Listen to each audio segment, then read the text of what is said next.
You guys forgot about Carson Wentz. You forgot. And the reason is because you're frauds.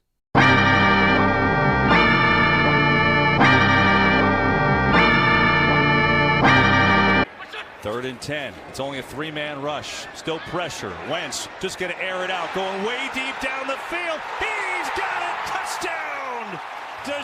You guys forgot about Carson Wentz. Listen, Carson had an MVP season, tore his ACL.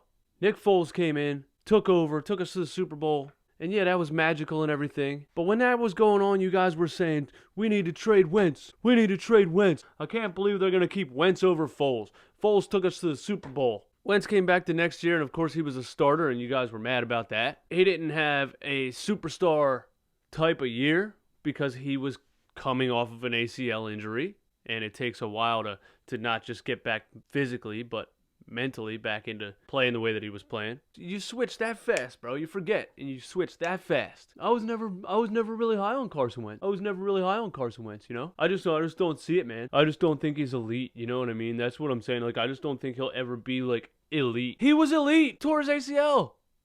And I told you, man, all he needed was one off season to get his mind right, his body right, and he would be back to MVP form. And look what we got yesterday. Now, the funny part is you guys are going to come right on back. You're going to get your Wentz jersey out of the closet.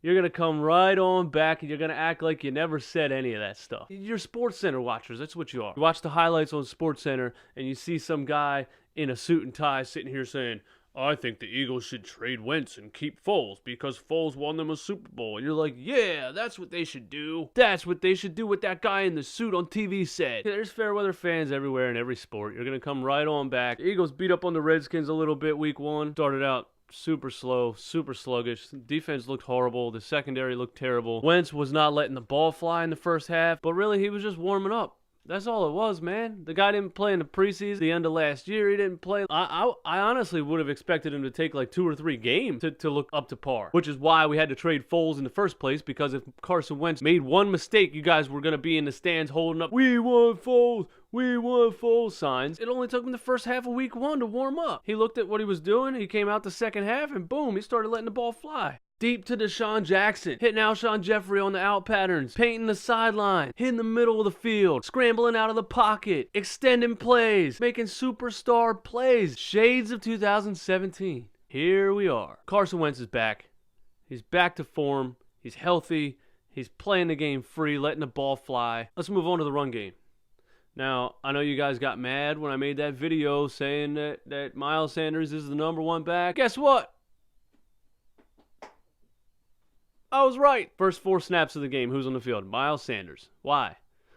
Because he's younger, he's faster, he has more agility, he has more awareness, he's a better running back. But anyway, Miles Sanders and Jordan Howard together can be very good.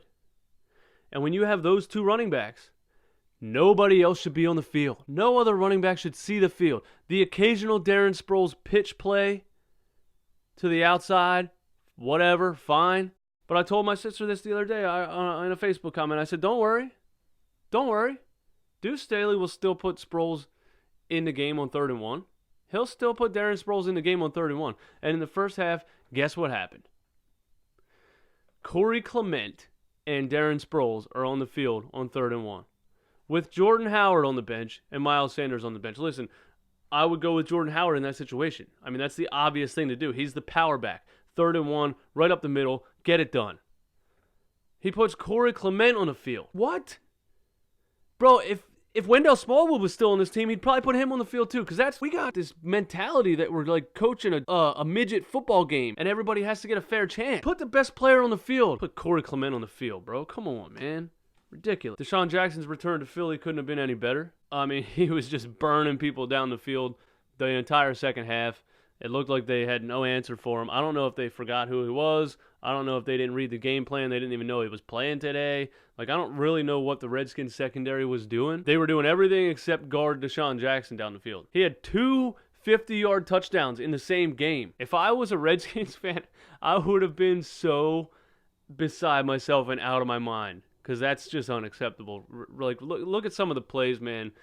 He was so wide open. It was ridiculous. So Wentz finished the game 28 of 39, 71.8% completion percentage, 313 yards, 3 touchdowns, 0 interceptions, 121.0 quarterback rating. One other thing I want to say is, what I see on social media from Cowboys fans is just unbelievable. You didn't even play us. And all I see is Cowboys fans talking about the Eagles. Like, why can't your team just play good and you not think about us? You're always thinking about us. Enjoy a game against the worst defense in the NFL. I see, Dak had a better game than Carson Wentz had. See, I told you Dak is better than Wentz. All you guys think about is whether Dak is better than Wentz. It's just weird to me. It's a weird obsession you guys have with the Eagles, man. It really is. You call in Eagles radio shows. You're like, Cowboys fans hate the Eagles more than they love the Cowboys, if you know what I'm saying. You know what I'm saying? I'm not a hater. I'm not. I mean, I like legitimately hate the Cowboys, like more than anything in the world. Like it's like cancer, terrorism, Dallas Cowboys. That's how much I hate the Dallas Cowboys. But when they're good, they're good. I'm not gonna sit here and say they suck. That's what haters really do. They neglect to admit that somebody's good because they hate them that much. I'm not gonna do that. Dak Prescott looked great yesterday. I was very impressed. He was throwing. I've always said he doesn't throw the ball down the field. He was throwing bombs yesterday. Now, it looked like the Giants had a middle school football team out there. So I don't know how credible this is. I mean, Deshaun Jackson was open against the Redskins, but the Cowboys receivers were wide open. Like, unbelievably wide open. The whole game. It was unreal. It was like, I know the Giants are tanking, but bro, don't even make us watch this. Just hit the forfeit button. Don't even show up to the game if you're going to do that.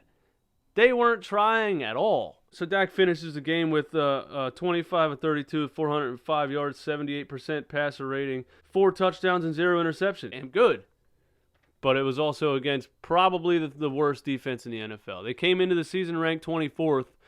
After yesterday, they're dead last. So the comparison the Cowboys fans always want to make is Dak versus Wentz. And yesterday, I'm going to call it a wash. Because Wentz played pretty much perfect, except, well, okay, I'll give it to Dak. Because Dak played good the entire game. Wentz took the first half to knock the dust off and warm up, and then he played elite in the second half. Dak played good the whole game. I'll give him that. I'll give yesterday to Dak Prescott by a hair. So listen, the Eagles played a trash team. The Cowboys played a trash team. It was a nice week 1. It was a nice way to start the season. Let's not get ahead of ourselves. Our run game's going to have to get better. Our defense is going to have to play better in the first half. And Cowboys fans, when you play a real defense, you're going to have a rude awakening. Because Dak Prescott is not going to throw for 400 yards and a perfect passer rating every week. Now let's talk about how Carson Wentz is reinventing himself for 2019. He changed his diet. He's completely changing his mindset on playing the game. He's not running the ball down the field. He's not sacrificing his body to try to get 5 yards. You know, he's maturing. He's really playing the game a lot smarter. Still getting outside the pocket, still extending plays, but he's not putting himself in dangerous situations. Carson's had an up and down career so far because of injuries. His rookie season, he injured his shoulder in the preseason, I believe. And the Vikings quarterback, Teddy Bridgewater, tore his ACL. The Vikings hit the panic button, offered us a first-round pick for Sam Bradford. We were like, hell yeah! Where do we sign? I will drive him to your office. We gave up Sam Bradford. We threw Carson Wentz in the mix as a rookie. No preparation whatsoever. He had a pretty good rookie season. I mean, 3,700 yards, 62% completion percentage, 16 touchdowns, 14 interceptions, passer rating of 79. For a rookie quarterback, I didn't do the research on where that ranks amongst rookies, but that's pretty good numbers for a rookie. I mean, it's not atrocious. You know what I mean? The very next year, with a full offseason to prepare, Carson Wentz had an MVP season going for him through 13 games. They were 11-2, 3,200 yards, 60% completion percentage, 33 touchdowns, 7 interceptions, a 101.9 quarterback rating. And some of the most amazing plays we've ever seen. Some of the most amazing getting outside of the pocket, extending the play, making throws that you shouldn't even be able to make kind of play. Tore his ACL, because that's just what happens to Eagles fans. I mean, as soon as we get up here, the football gods just bring us back down. Nick Foles came in. And look, Nick Foles is a great pocket passer. He's an above-average pocket passer. He can put the ball on the money as long as he doesn't get any pressure and he doesn't get touched. As soon as he gets pressure and gets touched a little bit, it's game over. He's terrible. I mean, the game against the Raiders that year, to barely squeak into the playoffs, I think they won like 15-10. and he was bad. But magic happened. Jesus, God, and every angel in heaven carried us to the Super Bowl. We can't explain it, but we made the right decision in believing in the young guy that has the MVP potential versus keeping the 33-year-old who's had 8 losing seasons in a 10-year career. And so Jacksonville gives Nick Foles the big money, and week 1, first quarter of the game, he breaks his collarbone. So now where are all you haters? Where are all you trade Wentz people at? Where are all you we should have kept Foles people at? Carson Wentz comes into 2018, coming off an ACL tear, rushed back. He rehabbed and got back in the game in 8 months, which is supposed to take people 12 months or beyond. So he rushed back, and in 2018, he was never really himself. He wasn't getting outside the pocket. He wasn't throwing the ball down the field. He was checking down. He was throwing the ball to Zach Ertz literally every time he stepped back. He was getting rid of the ball because he didn't want to get hit. Like, he wasn't playing his game, and it takes a lot to get mentally back to where you need to be, you know? So 2018 season, in 11 games, he had 3,074 yards, a 70% completion percentage, 21 touchdowns, 7 interceptions, and a 102 rating. This is the reason numbers don't tell the whole story in sports. He didn't look like himself at all. He had a higher percentage and a higher QB rating because he was checking down and throwing to his tight end every play, which doesn't win you games in the long run, but makes your numbers look better, probably, you know? Brett Favre was a gunslinger. You know, he's not going to have the nicest numbers, but he's a Hall of Fame quarterback. Carson Palmer himself said it takes 2 full years for a quarterback to come back from an ACL injury, mentally and physically. It takes 2 full years. McNabb tore his ACL and never put up the numbers he put up that season, but he also never had Terrell Owens again. So he had James Thrash and Todd Pinkston his whole career. Andy Reid finally made a move and gave him a wide receiver, and we went straight to the Super Bowl. And then he threw up on the field, crapped his pants, and cried in the tunnel, and tired, got a couple DUIs, said some dumb things on TV. Tom Brady tore his ACL. Never put up the kind of numbers he put up the year before. Sam Bradford tore his ACL. And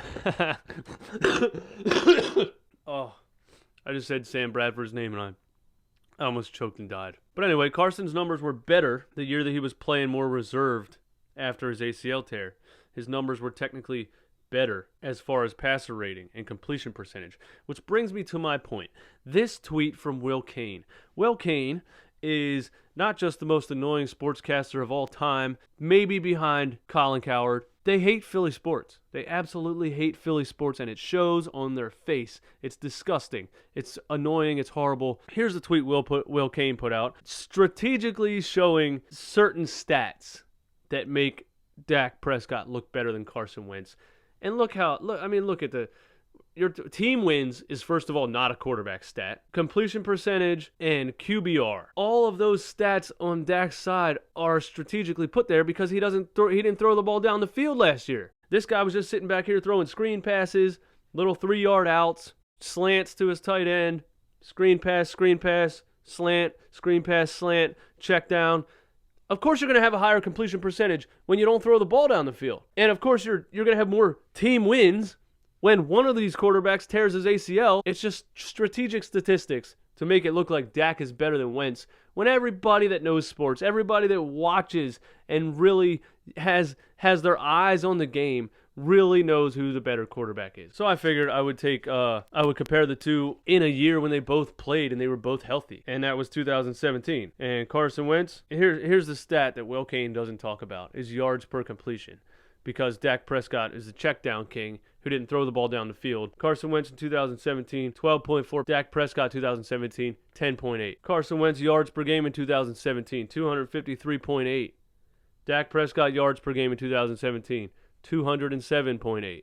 Almost 50 yards per game less passing. Carson Wentz touchdowns in 2017, 33. Dak Prescott, 22. And don't forget, Carson Wentz only played 13 games that year because he tore his ACL. Dak Prescott has the potential to win a Super Bowl. I'm not going to stand here and say that he sucks. He just needs the right weapons around him. He needs the right offense and system to win. But you're not going to sit here and tell me Dak Prescott is actually a better quarterback than Carson Wentz. You're not going to tell me that. So in closing, the Eagles beat up on the Redskins. The Cowboys beat up on the Giants.